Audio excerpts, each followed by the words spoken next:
Students, आज का जो टॉपिक है हमारा वो है advantages of routine checking. Routine checking की मीनिंग में हमने किया था कि अगर एक ऑडिटर रूटीन बेसिस पर एक ऑर्गेनाइजेशन की अकाउंट्स की चेकिंग करता है तो उसको आप रूटीन चेकिंग मीनिंग में इंक्लूड करोगे। डेली बेसिस पर जब अकाउंट्स की चेकिंग होती है तो आप उसको कहते हो रूटीन चेकिंग। इसके क्या क्या बेनिफिट्स हैं एक ऑर्गेनाइजेशन को, एक ऑडिटर के पॉइंट ऑफ व्यू से भी क्या क्या इसकी बेनिफिट्स हैं। पहला है सिंपल।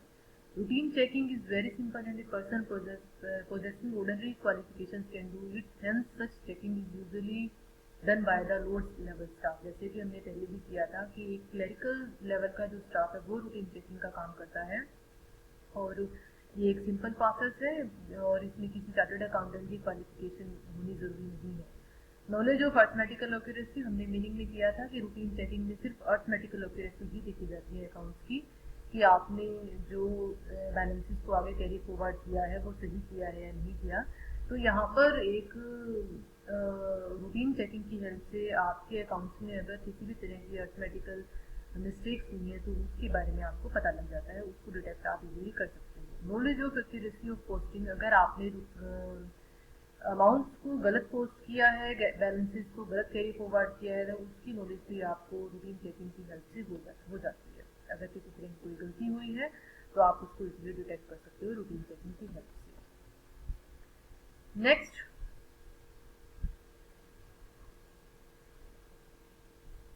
बेनिफिट है आपका detection of errors and fraud. अगर आपकी प्राइमरी बुक्स में, लेजर में या आपकी जर्नल एंट्रीज में किसी तरह का कोई एरर हुआ है या कोई फ्रॉड हुआ है, प्राइमरी बुक्स में ही आपका जो रूटीन चेकिंग है उसकी हेल्प से आप उसको इजीली डिटेक्ट कर सकते हो। और लेकिन यहाँ पर सिर्फ आप अर्थमेटिकल जो आपके एरर्स हुए हैं उसी को आप डिटेक्ट कर सकते हो, लेकिन जो आपके अकाउंटिंग के प्रिंसिपल्स के अकॉर्डिंग अगर कोई एरर हुआ है तो उसको आप रूटीन चेकिंग की हेल्प से नहीं फाइंड आउट कर सकते। Change in figures come to light, अगर आपने अपने फिगर्स में चेंज किया है, अकाउंट्स की फिगर्स में कोई चेंज किया है तो उस केस में रूटीन चेकिंग की हेल्प से आप उसको फाइंड आउट कर सकते हो, क्योंकि इसमें जो आपकी फिगर्स में अगर आपने चेंज किया है तो उसको डिटेक्ट करने के लिए जो आपका ऑडिटर है वो अलग तरह के सिंबल्स को यूज करता है और उसकी हेल्प से वो फाइंड आउट कर सकता है अगर आपने फिगर्स में अल्टरेशन किया है।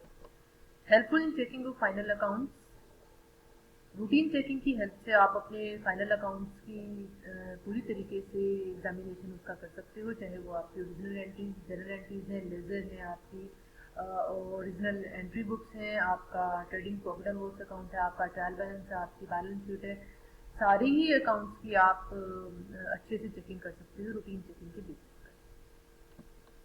अब बात आती है डिसएडवांटेजेस की।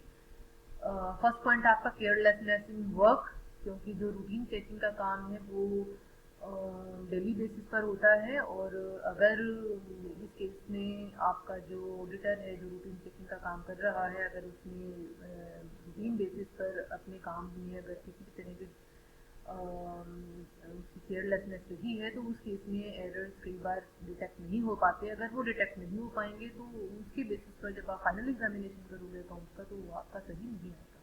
वर्क बिकम्स मैकेनिकल, जो आपका रूटीन चेकिंग है इसके बेसिस पर आप एक एक जनरल एंट्री, एक पर्टिकुलर हर एक जो आपके ट्रांजेक्शन है उसकी एग्जामिनेशन आप करते हो, उसकी अर्थमेटिकल एक्यूरेसी को आप देखते हो। तो यहाँ पर क्योंकि इतना ज़्यादा काम हो जाता है और वो मैकेनिकल बेसिस पर आप उसको करते हो। और दूसरी तरफ इसमें कहा है कि यहाँ पर एक अनक्वालिफाइड एम्प्लॉई, जो हमने बात की थी क्लरिकल लेवल का जो एम्प्लॉई है वो ही रूटीन चेकिंग का काम करता है, सीए होना इसमें ज़रूरी नहीं है, तो वो अपनी रिस्पॉन्सिबिलिटीज को बहुत अच्छी तरीके से नहीं समझ सकता।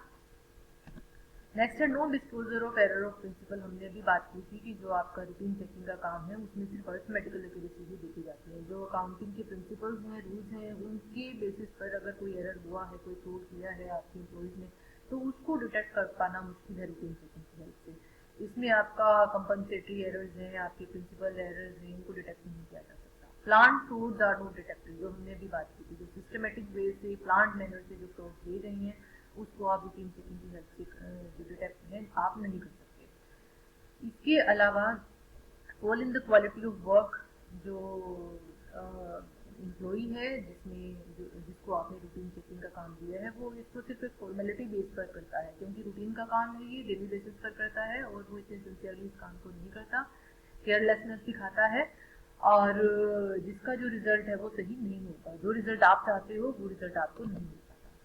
कंक्लूजन क्या है रूटीन चेकिंग का? वैसे तो रूटीन चेकिंग इंपॉर्टेंट चीज़ है, इंपॉर्टेंट वर्क है आपको ऑडिटिंग के काम में, क्योंकि अगर रूटीन चेकिंग आपने की है अकाउंट्स की तो फाइनल एग्जामिनेशन जो होता है वो उसके बेसिस पर होगा, वो सही होगा।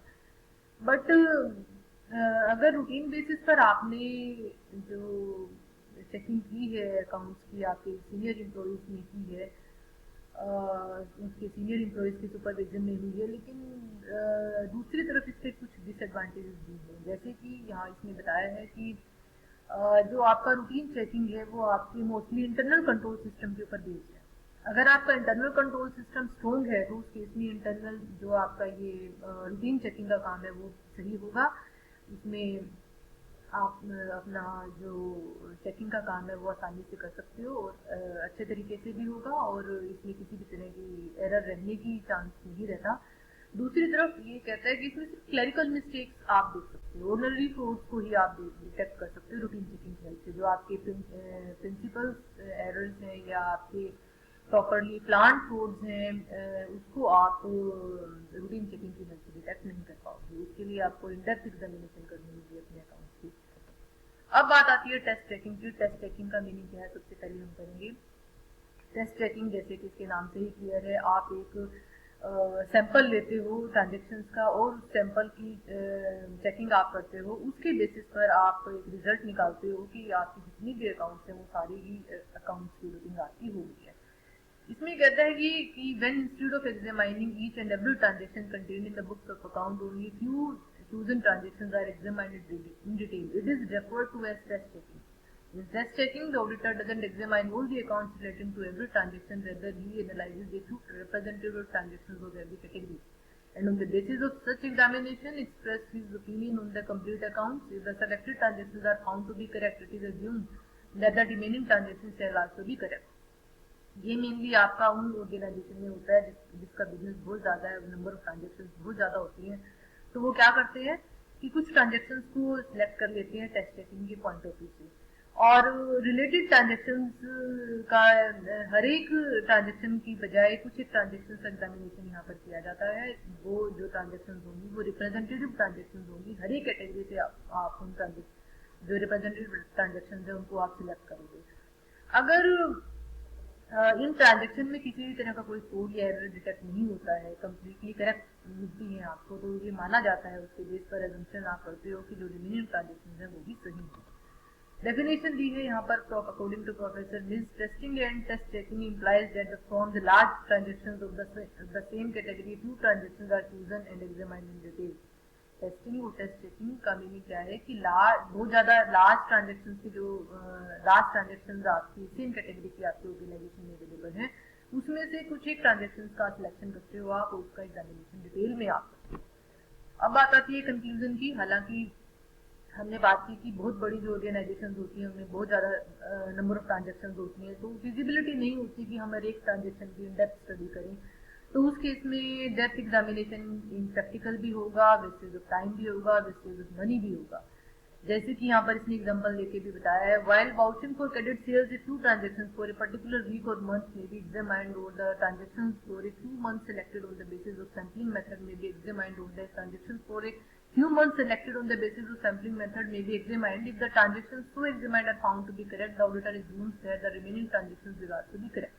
टेस्ट चेकिंग में क्या होता है कि आप क्रेडिट सेल का एग्जांपल इसने लिया है यहाँ पर कि आप पूरे साल की क्रेडिट सेल्स की एंट्रीज को का चेकिंग करने की बजाय आप कुछ मंथ्स की, कुछ वीक्स की जो ट्रांजेक्शन की आप उसका सिलेक्शन करते हो और सैम्पलिंग मेथड के बेसिस पर उसका एग्जामिनेशन करते हो आप। अगर इस एग्जामिनेशन के दौरान उन ट्रांजेक्शन को सही पाया गया तो ऑडिटर ये एज्यूम करता है कि रिमेनिंग जो ट्रांजेक्शन है वो भी सही होंगी। ये आपकी टेस्ट चेकिंग होगी।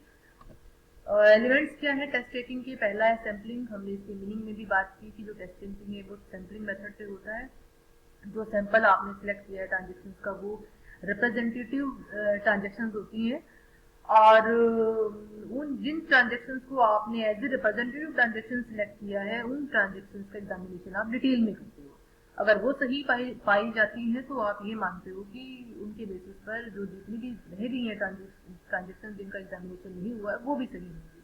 रिप्रेजेंटेटिव सेकंड एलिमेंट है कि जिन ट्रांजेक्शन्स का आपने सिलेक्शन किया है वो रिप्रेजेंटेटिव होनी चाहिए सारी ट्रांजेक्शन्स का, जैसे कि हमने बात की थी इसके मीनिंग में भी कि जो आप सिलेक्शन करते हो ट्रांजेक्शन्स का वो हर एक कैटेगरी की ट्रांजेक्शन्स में से आप सिलेक्ट करते हो, और different relating to different employees and also year end transactions, ये भी बेस हो सकता है आपका सिलेक्शन ऑफ ट्रांजेक्शन्स का। Next is scope. In the situation of frauds and errors coming to light during test checking, the scope of checking may be widened and it need to be comprehensive examination may also be undertaken. इसमें कहा है कि अगर test checking के दौरान आपका fraud और error detect होता है, आपकी नॉलेज में आता है, तो उस केस में आपको टेस्ट चेकिंग का जो स्कोप है वो बढ़ा देना होता है। पहले आप नंबर ऑफ ट्रांजेक्शन्स को कम नंबर ऑफ ट्रांजेक्शन्स को सिलेक्ट करते हो, लेकिन यहाँ पर अब आपको ज़्यादा नंबर ऑफ ट्रांजेक्शन्स को सिलेक्ट करना होगा, उनका एग्जामिनेशन आपको करना होगा। अब बात आती है स्टैंडर्ड्स, नेक्स्ट एलिमेंट है इसका। टेस्ट चेकिंग करने से पहले आप स्टैंडर्ड्स फिक्स करते हो कि किन पर्टिकुलर स्टैंडर्ड्स के बेसिस पर आप जो ट्रांजेक्शन है उसका सिलेक्शन करोगे। The suitability and limits of test checking are determined by the auditor himself, keeping in mind the particulars of each specific organization. Organization के नेचर के ऊपर बेस्ड है, तो ऑडिटर कुछ बातों को ध्यान में रखते हुए इसकी टेस्ट चेकिंग की सुटेबिलिटी और लिमिट्स को डिसाइड करता है, उसके बेसिस पर ही स्टैंडर्ड्स फिक्स किए जाते हैं। इंटरनल चेक नेक्स्ट है। The success of test checking depends upon the efficiencies of internal check system. हमने बात की थी इंटरनल चेकिंग सिस्टम अगर स्ट्रॉन्ग होगा आपका तो टेस्ट चेकिंग सही होगी, और अगर आपका इंटरनल चेकिंग सिस्टम स्ट्रॉन्ग नहीं है, वीक है आपके ऑर्गेनाइजेशन का, तो उस केस में आपका टेस्ट चेकिंग का कोई फायदा नहीं है, आपको कॉम्प्रिहेंसिव एग्जामिनेशन करना होगा। अब बात आती है ऑब्जेक्टिव्स की। The main objective of test checking is to free the auditor from conducting in-depth examination. यहाँ पर उसका टाइम भी बचेगा, उसकी एनर्जी भी बचती है, तो ऑडिटर अपने दूसरे इंपॉर्टेंट जो इश्यूज हैं उनके ऊपर अपनी एनर्जी को लगा सकता है। अब बात आती है एडवांटेजेस क्या है टेस्ट चेकिंग की। पहला है saving of time. Test checking instead of checking each and every transaction, only two representative accounts are found to be correct, then all remaining accounts are also assumed to be correct. कुछ एक representative transaction को आप select करते हो, अगर वो सही मानी गई तो दूसरी ट्रांजेक्शन भी आपकी सही मानी जाएंगी। Reliable results. Transactions examined are representative transactions which represent the characteristics of whole and hence the results of test checking are good reliable. जिन रिप्रेजेंटेटिव ट्रांजेक्शंस को आपने सिलेक्ट किया था एग्जामिनेशन के पॉइंट ऑफ व्यू से, ये उनका सिलेक्शन, उनका एग्जामिनेशन आप करते हो तो ये माना जाता है कि वो जितनी भी सारी की सारी ट्रांजेक्शंस है उनको वो रिप्रेजेंट भी कर रही हैं, और उनके बेसिस पर जो रिजल्ट आपने सारे ट्रांजेक्शंस की सिलेक्शन का निकाला है वो भी सही है, रिलायबल माना जाएगा इसका result. Audit of many institutions possible. इसके बेसिस पर एक ऑडिटर के पास, क्योंकि टाइम भी बचता है, उसका कॉम्प्रिहेंसिव स्टडी नहीं करनी होती, तो उस केस में अपना बचा हुआ टाइम और एफर्ट को वो दूसरी ऑर्गेनाइजेशन की ऑडिटिंग में लगा सकता है, इससे उसका बिजनेस बढ़ेगा। More emphasis on internal check. Test checking इस चीज़ पर जोर देता है कि आपका इंटरनल चेकिंग सिस्टम स्ट्रॉन्ग होना चाहिए, तो जो आपका ऑर्गेनाइजेशन है जिसका इंटरनल चेकिंग सिस्टम स्ट्रॉन्ग है, सिर्फ वही इसका जो एग्जामिनेशन है टेस्ट चेकिंग के बेसिस पर कराए, दूसरी ऑर्गेनाइजेशन ना कराए। Hence, more emphasis is laid on internal check system, and auditor also gives the owner of the organization business suggestions as to how to remove the deficiencies in the internal control system. यहाँ पर जो auditor है ये suggestions भी दे सकता है एक organisation को, बिजनेस ऑर्गेनाइजेशन के ओनर को, कि कैसे आप अपने इंटरनल चेकिंग सिस्टम को स्ट्रॉन्ग कर सकते हैं। Early completion of audit work, क्योंकि आपने टेस्ट चेकिंग के बेसिस पर आपने ऑडिटिंग की है अकाउंट्स की, तो उस केस में कुछ ही ट्रांजेक्शन का एनालिसिस होता है, इससे आपका ऑडिटिंग का काम बहुत जल्दी खत्म हो जाता है, फास्ट आप इसको कर सकते हो, तो रिजल्ट भी आपको जल्दी मिलता है इसका। अब बात आती है डिसएडवांटेजेस की। जो टेस्ट चेकिंग है उसमें सिर्फ आपका कुछ ही ट्रांजेक्शन्स की एग्जामिनेशन आप करते हो, तो जो प्लांट वे से आपके एरर या फ्रॉड हुआ है, जो आपके प्लांट वे से जो फ्रॉड हुआ आपके ऑर्गेनाइजेशन में, उसको कई बार डिटेक्ट करना मुश्किल होता है टेस्ट चेकिंग के बेसिस पर। केयरलेसनेस बाय एम्प्लॉयज, क्योंकि जो एम्प्लॉयज आपके ऑर्गेनाइजेशन के एम्प्लॉयज हैं वो सिर्फ वो आप अपना काम स्टार्ट करते हैं और उसको कंप्लीट करने के point of view the employees of the organization also start feeling that since their complete work is not going to be checked while putting so much effort, once such thinking creeps into the minds of the employees, but it is but natural that they will become more careless. जब employees को पता है कि उन्होंने सारे ही काम का जो एग्जामिनेशन है वो नहीं करना, तो उनके दिमाग में एक माइंडसेट ऐसी थिंकिंग बन जाती है उनकी कि वो अपना काम केयरलेस तरीके से करते हैं। नेक्स्ट डिसएडवांटेजेस है अनसेटिस्फैक्टरी रिपोर्ट, क्योंकि आपने सारे ट्रांजेक्शन का एनालिसिस नहीं किया है और उसके बेसिस पर एक ऑडिटर ने अपनी रिपोर्ट तैयार की है और ये नेचुरल है कि वो आपकी जो ऑडिटर रिपोर्ट होगी वो सेटिस्फैक्टरी नहीं होगी। इंक्रीज इन ऑडिटर रिस्पॉन्सिबिलिटी, क्योंकि यहाँ पर ऑडिटर की रिस्पॉन्सिबिलिटी दोनों ही केसेस में होती है, जिन ट्रांजेक्शन का एग्जामिनेशन हुआ है और जिन ट्रांजेक्शन की एग्जामिनेशन नहीं हुआ है। जिनका नहीं हुआ है उनकी रिस्पॉन्सिबिलिटी भी ऑडिटर की होती है। अब बात आती है प्रिकॉशंस की। टेस्ट टेकिंग के दौरान क्या प्रिकॉशंस एक ऑडिटर को लेने होते हैं। To select representative entries, first point है as far as possible representative entries from each book of account should be selected. जब हम सिलेक्शन करते हैं ट्रांजेक्शन एग्जामिनेशन के पॉइंट ऑफ व्यू से, तो वो ट्रांजेक्शन आपकी रिप्रेजेंटेटिव होनी चाहिए सारे ट्रांजेक्शन की। तो इसने बताया कि इस पॉइंट ऑफ व्यू से आपको हर एक बुक में से एंट्रीज का सिलेक्शन करना होगा।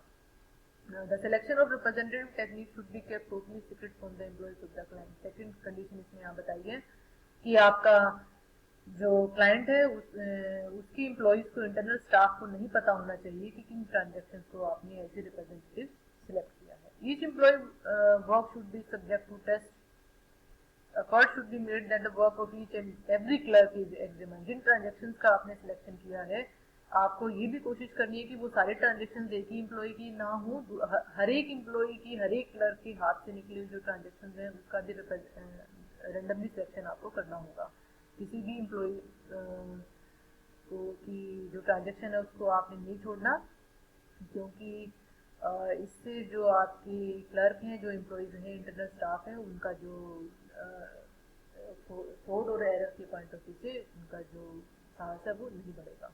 Selection of entries of different periods, जैसे हमने बात की थी कि हर एक बुक्स की एंट्रीज की सिलेक्शन आपको करनी होगी, उसी तरीके से हर एक पीरियड की एंट्रीज की सिलेक्शन भी आपको करनी होती है यहाँ पर। नेक्स्ट है thorough checking. The entries in cash book, transfer book, credit entries in the general should not be examined on the test check basis, rather each and every entry should be examined in much greater detail. यहाँ पर इसने बताया है cash book, transfer book और credit entries, इनकी transaction test checking के basis पर नहीं होनी चाहिए, इसकी एग्जामिनेशन डिटेल में होनी चाहिए, क्योंकि आपकी जो कैश बुक की ट्रांजेक्शन है वो इंपॉर्टेंट ट्रांजेक्शन होती है। Entries of opening and closing month should be checked in detail. जो आपने रिप्रेजेंटेटिव एंट्रीज का सिलेक्शन किया है वो साल के दौरान जितनी भी ट्रांजेक्शन हुई है उसमें से आप कर सकते हो, लेकिन जो आपकी ओपनिंग मंथ और क्लोजिंग मंथ है उसकी ट्रांजेक्शन की जो एग्जामिनेशन है वो आपको डिटेल में करना होगा। Random selection, the representative transactions should be selected on a random basis. The sample of examination should be changed from year to year. जो सिलेक्शन आपने किया है ट्रांजेक्शन्स का, रिप्रेजेंटेटिव ट्रांजेक्शन्स का, वो रैंडम बेसिस पर होना चाहिए और ये एग्जामिनेशन सैंपल का जो एग्जामिनेशन है वो ईयर टू ईयर चेंज होना चाहिए। ये नहीं है कि आपने एक साल में जिन ट्रांजेक्शन्स का सिलेक्शन किया है टेस्ट चेकिंग के पॉइंट ऑफ व्यू से अगले साल भी आप उन्हीं ट्रांजेक्शन्स को सेलेक्ट करें। Test checking and auditor responsibilities. Test checking के केस में ऑडिटर की रिस्पॉन्सिबिलिटी बढ़ जाती है। वो कैसे है वो हम यहाँ पर करेंगे डिटेल में। While conducting the audit it is totally up to the auditor whether he resort to test checking or not. The auditor can resort to test checking while doing the audit work because in India the Institute of Chartered Accountants of India considers this technique to be appropriate and hence has guaranteed recognition to the same. However, there is no provision for absolving the auditor from the known detection of frauds and errors due to the adoption of test checking. If due to the adoption of test checking the client suffers any loss, change of negligence is levied on the test checking technique and hence he is innocent. In this manner, by adopting the test checking technique and hence he is innocent. In this manner, by adopting test checking, the auditor can reduce his work content, but he cannot reduce his responsibility. यहाँ पर इसने कहा है कि test checking को आप equivalent मानते हो जो दूसरी जो आपकी ऑडिटिंग होती है, दूसरी तरह जो आपकी थोर एग्जामिनेशन होती है, उसके इक्वल इसको मानते हो आप। इंस्टीट्यूट ऑफ चार्टर्ड अकाउंटेंट कहता है कि जो ये टेक्निक है वो सही है और इसको सेम माना गया है, सेम रिकॉग्निशन दी गई है जैसे कि दूसरी तरह की आपकी ऑडिटिंग होती है। यहाँ पर ऐसा कोई प्रोविजन नहीं है टेस्ट चेकिंग के दौरान अगर किसी डिटेक्शन, किसी एरर और फ्रॉड का डिटेक्शन आप नहीं कर सकते, तो इसका मतलब ये नहीं है कि आपने टेस्ट चेकिंग गलत तरीके से की है। इसकी वजह से अगर किसी क्लाइंट का, किसी ऑर्गेनाइजेशन का, उनके ओनर का अगर कोई लॉस होता है, तो इसमें ये नहीं माना जाएगा कि नेग्लिजेंसी हुई है और जो ऑडिटर है वो इनोसेंट माना जाएगा। और जो आपका टेस्ट चेकिंग है, फाइनल कंक्लूजन में इसने बताया कि टेस्ट चेकिंग के पॉइंट ऑफ व्यू से ऑडिटर के काम को कम किया जा सकता है, बट ऑडिटर की रिस्पॉन्सिबिलिटी को कम नहीं किया जा सकता। अब बात आती है audit in depth. The detailed examination बिल्कुल रिवर्स है ये आपका टेस्ट चेकिंग का। The detailed examination of any transaction in all its aspects from the starting to the end is known as audit in depth. Auditing in depth is usually audited in large organisations having a large number of transactions are examined and verified in all its aspects. Auditing in depth is based upon the technique of test checking. While auditing the accounts of the large business, it becomes impossible for auditor to examine each and every transaction. Hence, the researcher, the reliability and efficiency of internal check system along with this, that he selects a few important transactions for verification based on random sampling, and these transactions are the analysis in detail. जो audit in depth है इसमें detailed में examination किया जाता है। जो आपने transaction select किया है, और ये उन ऑर्गेनाइजेशंस के लिए बेनिफिशियल होती है जो लार्ज स्केल पर जिनका बिजनेस है और जिनकी ट्रांजेक्शन बहुत ज़्यादा होती है। तो इस केस में यहाँ पर इसने बताया है कि ऑडिटिंग के दौरान जब आपका जो ऑडिटर है सारी ट्रांजेक्शन की जो ऑडिटिंग है वो नहीं कर पाता, तो ऑडिट इन डेप्थ का जो सिलेक्शन है टेक्निक का वो करता है। और यहाँ पर आपका इंटरनल चेकिंग सिस्टम स्ट्रॉन्ग होना चाहिए, रिलायबल होना चाहिए।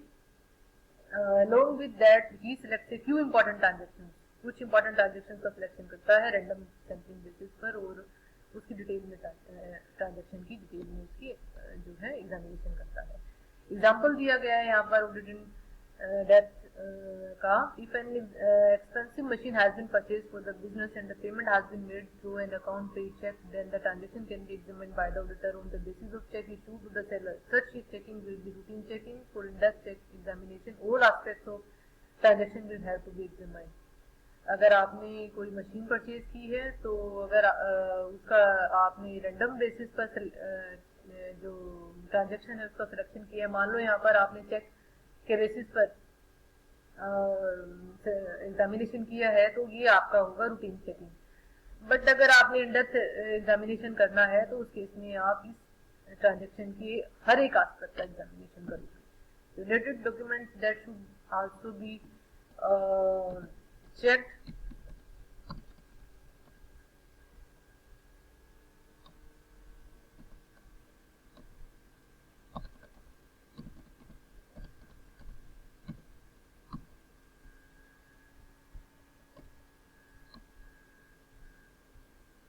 whether the purchase of machine has been authorized or not.